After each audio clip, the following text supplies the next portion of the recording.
Todd, I hate to lead with injuries, but the Bobrovsky news is obviously the biggest news of the morning. How do you take that as a head coach? Yet another injury. That's all it is. It's a player that won't be in the lineup, and we'll miss him for 1 to 2 weeks. And Curtis McElhaney's going to get the ball here for a while. Is there a point where you just say, "Come on, not another one"? You got to be kidding me. Listen, this is what it is. So you got to deal with it. It's always about solutions, and players get opportunities. That's the way you got to look at it. The door's opened up for him, and Forsberg was recalled. So right now it's Curtis's ball. What are your thoughts now, aside from all the injuries, about coming back home and having that tough California trip behind you? What are your expectations? I know your expectations are always high, but now to kind of put that behind you and move forward. Expectations come out and do the same thing. Play good, hard hockey, and win this game versus a really tough opponent. You have seen them recently. How does that help you? It helps as far as knowing what to expect. I think the players, the first time I'd seen that Hoffman play, and he can skate.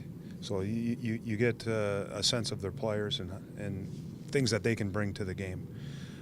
I think for our players, it's somewhat fresh in their minds. They can look back a little bit. I'm not sure how far in the rearview mirror they go as far as games, but there should be some familiarity with playing this team.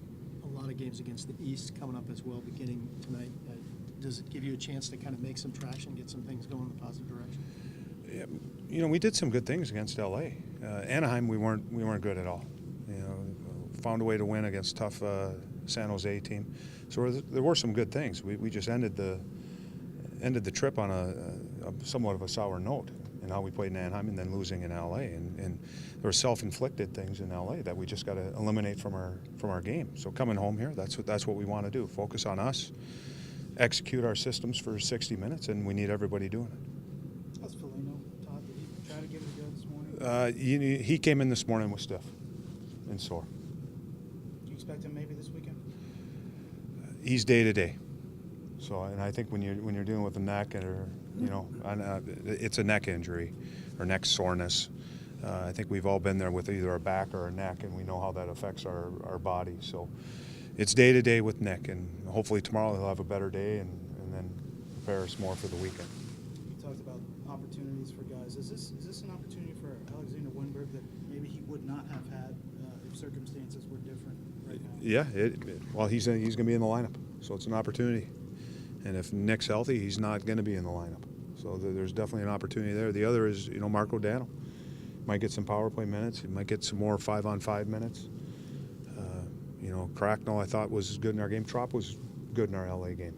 Had impact. So those guys, there's opportunities here with these other guys out of the lineup. Erickson and Golubev, the scratches. Correct. Is that tough to do when a kid's coming off his first NHL goal?